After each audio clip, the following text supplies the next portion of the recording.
শুভ নববর্ষ। আজ এক মহা আনন্দের দিন। রাক্ষসী হাসিনা আর ফ্যাসিস্ট আওয়ামী লীগবিহীন নববর্ষ। প্রগতিবাদীদের বয়ান ভাঙ্গা এক নতুন সূর্যের দিন। এই দিনকে ছিনে আনার জন্য আমাদের আগুনের মতো হাজার হাজার পোলামাইয়া তাদের জীবন দিয়া শহীদ হয়েছে। তাদের আমাদের জাতির তরফ থেকে সালাম। আমাদের আকাশের তারাদের এই শহীদদের দিয়া নামকরণ করব। এক একটা তারার এক এক নাম দিব। এই শুভ দিনে কাউরে বাম্বু দেওয়া ঠিক না, আর গান্ডুদেরকে বাম্বু দেওয়া কোনো মজা নাই, তাও বাম্বু দিতেই হয়। তো এই শুভ দিনে এনা বাম্বু দিয়াই শুরু করি। আসেন আল্লাহর নামে বাম্বু চলমান হোক।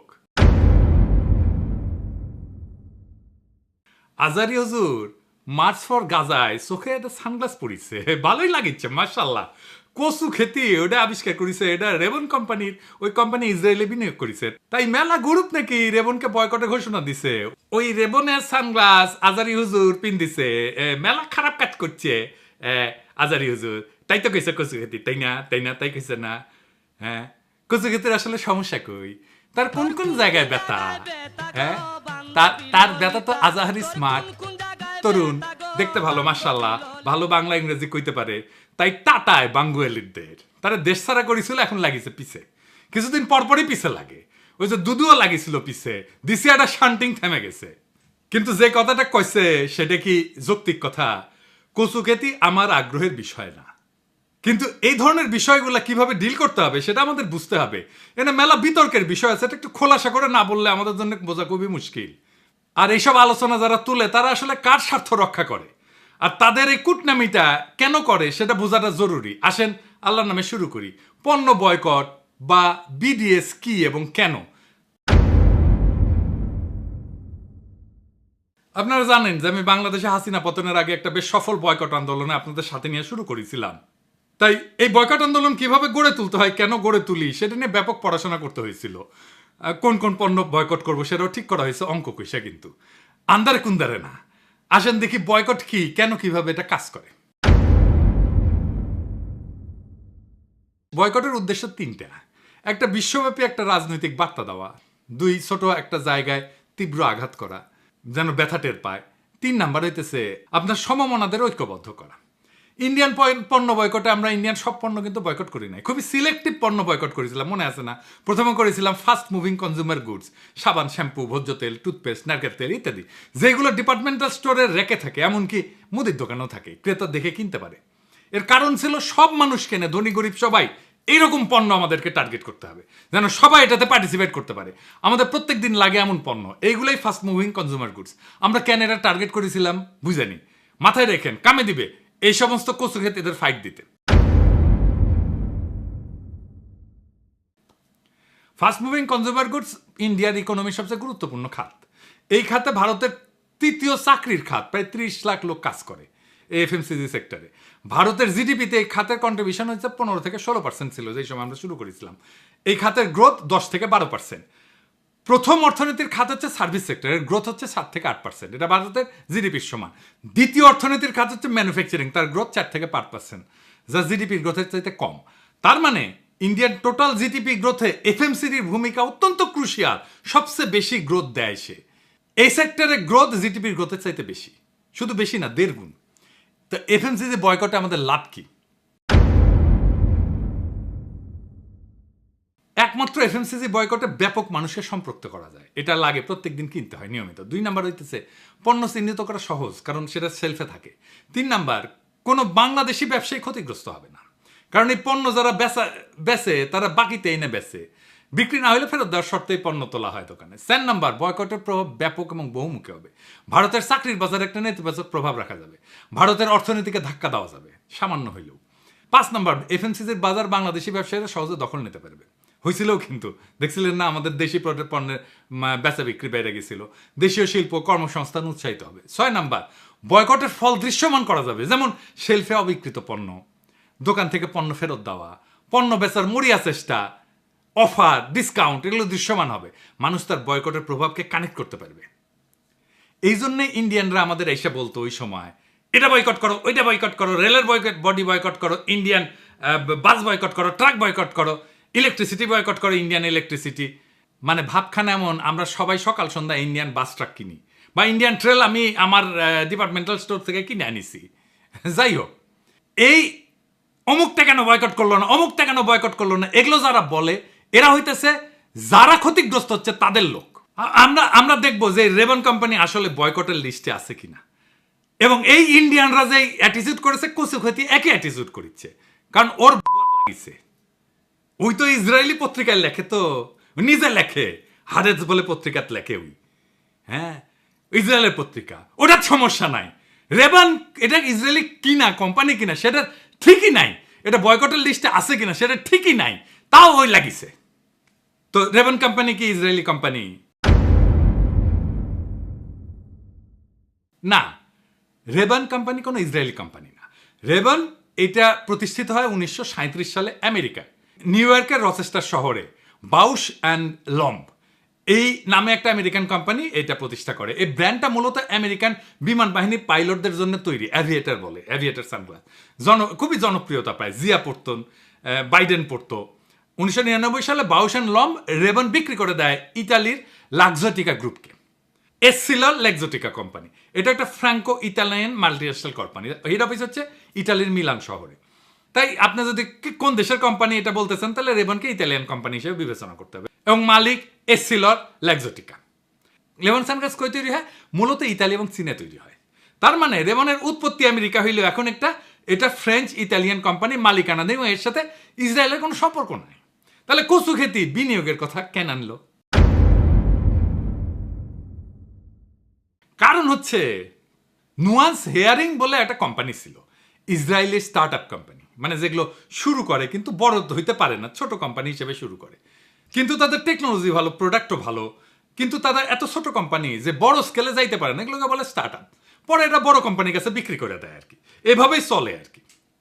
ওরা যে হেয়ারিং এর টেকনোলজি নিয়ে কাজ করে, মানে যারা কানে কম শোনে, তারা কানের যন্ত্র লাগে না, সেটা নিয়ে কাজ করে। এই কোম্পানিকে 2022 সালে অধিগ্রহণ করে, মানে কিনে নেয় এসিলর লেক্সোটিকা, যারা রেবন ব্র্যান্ডের মালিক। তো ইসরায়েল স্টার্ট আপগুলো সারা দুনিয়ার জন্য আকর্ষণীয় কেন, এটা একটু বুঝে নি, এটাও একটা ইন্টারেস্টিং জিনিস। তাহলে বিশ্ব বাণিজ্যের আমরা একটা বড় বিষয় নিয়ে জানতে পারবো। ইসরায়েলি স্টার্ট আপগুলোর এত চাহিদার পিছনে কিছু নির্দিষ্ট কারণ আছে, যা তাদের বিশ্বব্যাপী প্রযুক্তি বাজারে একটা শক্তিশালী অবস্থানে নিয়ে আসছে। এর কারণ হচ্ছে উন্নত প্রযুক্তি এবং উদ্ভাবন ক্ষমতা। ইসরায়েলকে অনেক সময় বলা হয় স্টার্ট আপ নেশন, কারণ তারা কৃত্রিম বুদ্ধিমত্তা, সাইবার নিরাপত্তা, মেডিকেল টেকনোলজি, এগ্রোটেক এবং মিলিটারি টেকনোলজিতে দারুণ উন্নত। অনেক উদ্ভাবন প্রথম শুরু হয় ইসরায়েলি সেনাবাহিনীর গোয়েন্দা ইউনিট, বিশেষ করে ইউনিট 8200, এইটা থেকে অনেক দক্ষ প্রকৌশলী এবং উদ্যোক্তা বেড়ায় আসে, যারা পরে উচ্চমানের প্রযুক্তি স্টার্ট আপ গড়ে তোলে ইসরায়েলে। এবং ইসরায়েলে বিনিয়োগ বান্ধব পরিবেশ আছে। ইসরায়েলের রিসার্চ অ্যান্ড ডেভেলপমেন্ট বড় অঙ্কে সরকারি বিনিয়োগ পায়, পাশাপাশি বিদেশি বিনিয়োগকারীরাও ইসরায়েলি প্রযুক্তিতে আগ্রহী হয়। এতে করে স্টার্ট আপ দ্রুত বৃদ্ধি পায়। ইসরায়েলের আভ্যন্তরীণ বাজার ছোট হয়, তারা শুরু থেকেই আন্তর্জাতিক বাজারকে টার্গেট করে পণ্য তৈরি করে, ফলে আন্তর্জাতিক কোম্পানিগুলোর কাছে এই সমস্ত প্রযুক্তি অত্যন্ত আকর্ষণীয় মনে হয়। এই একই সুবিধা পাইছিল সুইস ফার্মা কোম্পানিগুলো সুইজারল্যান্ডে। নিজেদের বাজার এত ছোট যে সার্ভাইভ করার জন্য তাদের গ্লোবাল হয়ে উঠতে হয়েছিল। ছোট একটা দেশ, কিন্তু দেখেন কত বড় বড় ফার্মা কোম্পানি এই দেশের, নোভার্টিস, রস, ভাইফো, খুব বড় কোম্পানি। কিন্তু কচুকের জাল যে ওর অফিস ছিল জেরুজালেমে, কয়েক মাস আগেও তো বন্ধ করে দিচ্ছে। তো জেরুজালেমে অফিস ছিল কি জন্যে? ওই আল জাজিরা ছেড়ে দিবে। ওইখানে তো তাহলে বিনিয়োগ করছে আল জাজিরা, তাই না? ইসরায়েলে বিনিয়োগ করছে না, একটা অফিস করা মানে তো বিনিয়োগ করা। ওইখানে লোকদের বেতন দিতে হয়েছে না, টাকা দিতে হয়েছে না, বাসা ভাড়া করতে হয়েছে না, ওখানে পণ্য কিনতে হয়েছে না, ওখানে লোকজন ওখানে কেনে না। ওদের আল জাজিরা যারা কাজ করে তারা ইসরায়েলের মার্কেট থেকে পণ্য কেনে না। টাকাটা কার পকেটে যায়? ইসরায়েলের পকেটই তো যায়। একটা ইসরায়েলি স্টার্ট আপকে কিনে নেওয়ার জন্য যদি রেবনের সানগ্লাস পরা না যায়, তাহলে Google, Intel, Microsoft, Facebook, WhatsApp কিছুই তো ইউজ করা উচিত না, কারণ এরা একবার না বহুবার ইসরায়েলি কোম্পানি কিনছে। ছোট একটা উদাহরণ দিই, সার্ভিস ফ্রেন্ড এই নামে ইসরায়েল কোম্পানিকে ফেসবুক 2019 সালে কিনে নেয়। সার্ভিস ফ্রেন্ড হচ্ছে একটা এআই ভিত্তিক স্টার্ট আপ, যারা চ্যাটবট এবং ভার্চুয়াল অ্যাসিস্ট্যান্ট প্রযুক্তিতে বিশেষজ্ঞ। ফেসবুক এই কোম্পানিতে হোয়াটসঅ্যাপ বিজনেসের সাথে কানেক্ট করে এবং মেসেঞ্জারের সাথে। আপনি মেসেঞ্জারে যে মেসেজটা দেন ওইটা এই কোম্পানির টেকনোলজি ইউজ করে তৈরি করা। হোয়াটসঅ্যাপে যে মেসেজটা দেন অটোমেটেড রেসপন্স হয় যেটা, সেটাও এই কোম্পানির টেকনোলজি ইউজ করে, সার্ভিস ফ্রেন্ডের টেকনোলজি ইউজ করে। তো তাইলে গুগল ব্যবহার বন্ধ করে দিতে হয়, হোয়াটসঅ্যাপ ব্যবহার বন্ধ করে দিতে হয়, ফেসবুকের মেসেঞ্জার ব্যবহার বন্ধ করে দিতে হয়, তাই না? আর রেবন কোম্পানিকে বয়কটের কথা কে কইছে?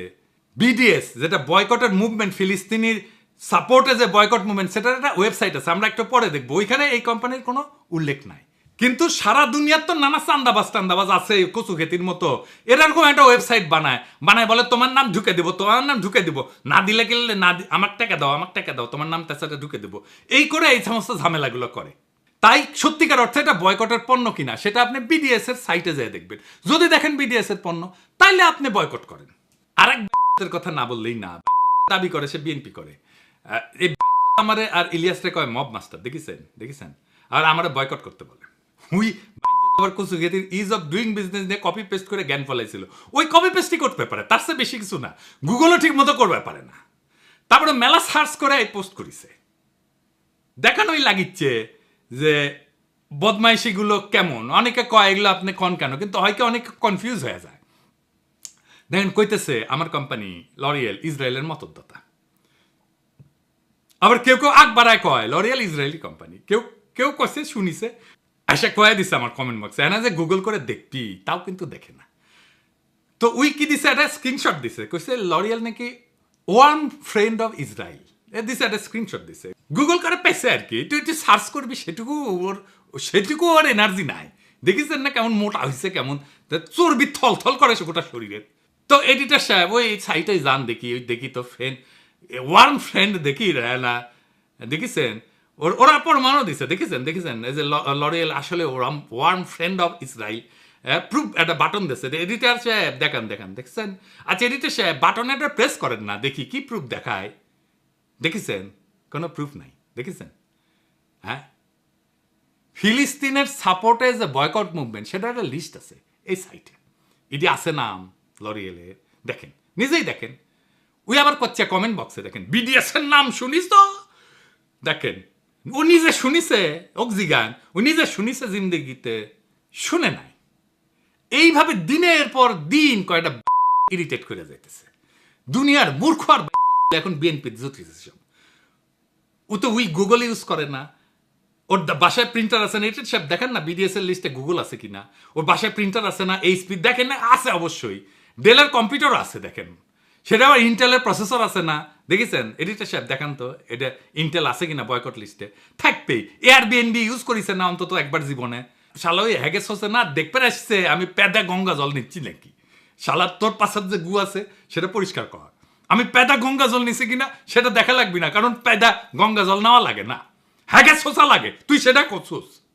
আচ্ছা ধরা যাক যে আমি এমন একটা কোম্পানিতে কাজ করি যা বয়কটের অধীনে ওই লিস্টে আছে, তাহলে কি করব?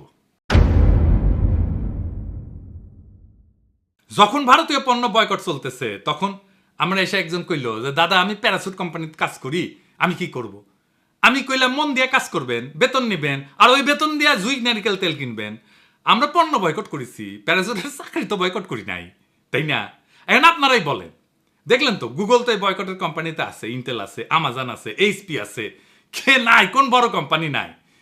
তো আমরা গুগলে যারা বাংলাদেশে কাজ করে তাদের গুগলের চাকরি ছেড়ে দিতে বলবো, নাকি বলে দেওয়া উচিত আমরা গুগল ব্যবহার বন্ধ করে দিব, জিমেল ব্যবহার বন্ধ করে দিব, নাকি করা উচিত গুগল ড্রাইভ ব্যবহার বন্ধ করে দিব, গুগলের সব সার্ভিস বন্ধ করে দিব?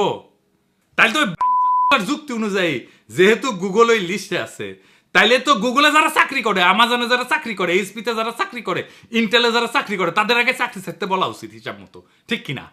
আমার কোম্পানির নাম তো এই লিস্টে নাই। যেহেতু বিএনপির সমালোচনা করি, তাই আমার যেভাবে পারে ক্ষতি করা লাগবে। আওয়ামী লীগরাও এত খাইস্টা ছিল না, মানে এই যে নিঝুম মজুমদার, অমি পিয়াল, এরা far better as human being. দেখেন ওরা অনেক ফাজলামি করেছে, কিন্তু পলিটিক্যাল সে ফাজলামি, কিন্তু কখনো আমাকে পেটে লাথি মারা যায় কিভাবে সে ধান্দা করে নাই। আরে ভাই আমি তো ইয়াবা বেশি না, চান্দাবাজিও করি না, একটা ডিসেন্ট পেশায় আছি। আমার লরিয়ালের চাকরি না থাকলে এই এসে কইতো যে আমি কিছু করতে পারি না, ইউটিউব বানায়, পেট চালায়, সেটা অসম্মানের কাজ না। ইউটিউব বানায়, পেট চালানো অসম্মানের কাজ না, কিন্তু বিরোধীদের জায়গা তো ধরতে হবে পলিটিক্যাল, এসব নিয়ে না। তা হারামজাদা তুই যে এনওয়াইপিডিতে কাজ করিস, লিঙ্কডিনে ট্যাঙায় রাখছু, খুব গর্ব নিয়া ট্রাফিক কন্ট্রোলে কাজ করিস। এনওয়াইপিডি তো ইসরায়েলে ট্রেনিং নিতে যায়, এনওয়াইপিডির সাথে তো ইসরায়েলের কন্ট্রাক্ট আছে, ট্রেনিং এর কন্ট্রাক্ট আছে, কোঅপারেশনের কন্ট্রাক্ট আছে। এমএনএসটিও বলছে যে বারবার এনআইপিডি ট্রেনিং করতে যায়, লজ্জা লাগে না ওই কোম্পানিতে, ওই প্রতিষ্ঠানে কাজ করতে? 2 দশক ধরে ইসরায়েলের সাথে পুলিশ কোঅপারেশন করছে। আমেরিকার এনআইপিডি। তো তুই সার আগে এটা বাইঞ্চোদ। একদম বয়কট গোয়া মধ্যে দিয়ে ঢুকে দেবো শুয়ারের বাচ্চা। আজকে যে এই নতুন লড়াই শুরু হয়েছে না, এটা ফেসবুক পোস্টের লাইক কমেন্টের খেলা না, এটা একটা তপ্ত যুদ্ধক্ষেত্র হয়ে উঠছে, যেখানে সত্যের পাশে দাঁড়ানো মানে নিজের পিঠে আগুন নিয়ে নামা। আজ যখন কচু খেতির আর প্রগতিশীল এই বিএনপিরা গল্লিক মুখে নিয়া মুখোশ পইরা বিভ্রান্তি ছড়ায়, তখন আমাদের হাতে চাই তথ্যের তলোয়ার, যুক্তির কামান। বয়কট যদি অস্ত্র হয়, তবে সেটা চালাইতে হবে মগজ ঠান্ডা রেখে, হৃদয় গরম কইরা। এই নববর্ষে আমরা শুধু আনন্দ করতেছি না, আমরা পুরনো দাসত্বের শৃঙ্খল ভাঙতেছি। এই সূর্য, এই আলো, এই শহীদের রক্তে কেনা। তাই যারা অ্যাক্টিভিজমের নামে মিথ্যার বীজ বনে ব্যক্তিগত আক্রমণের মধ্যে দিয়া, তাদের বলি, আগুন আমরা পানি দিয়ে নিভাবো না, আগুন আগুন দিয়ে নিভাবো। এই যুগে সত্য বলা জিহাদের চেয়ে কম না। আর সত্যকে ধোকা দিয়ে ঢেকে রাখা যত কচু খেতি আছে, তাদের মুখোশ খুলে ফেলাই আমাদের দায়িত্ব। বয়কট মানে আবেগে ভেসে যাওয়া না, বয়কট হইতেছে হিসেবে কষা ঘায়েল করার অস্ত্র। আজ যারা তথ্যের বদলে ট্রল ছুড়ে মারে, একবার আজাহারিকে একবার পিনাকিরে, তারা ফিলিস্তিনের শত্রু, তারা ইসরায়েলের বন্ধু। মনে রাখবেন, বিপ্লব আবেগ দিয়ে যেতে যায় না, যেতে ডেটা কৌশল আর দৃঢ়চেতা মানুষ দিয়া। আগুন যখন জ্বালাইছি, পুরাই ফেলবো মিথ্যার প্রাসাদ, সে কচু খেতেই হোক আর প্রগতিশীল বিএনপিরই হোক। ইনকিলাব জিন্দাবাদ।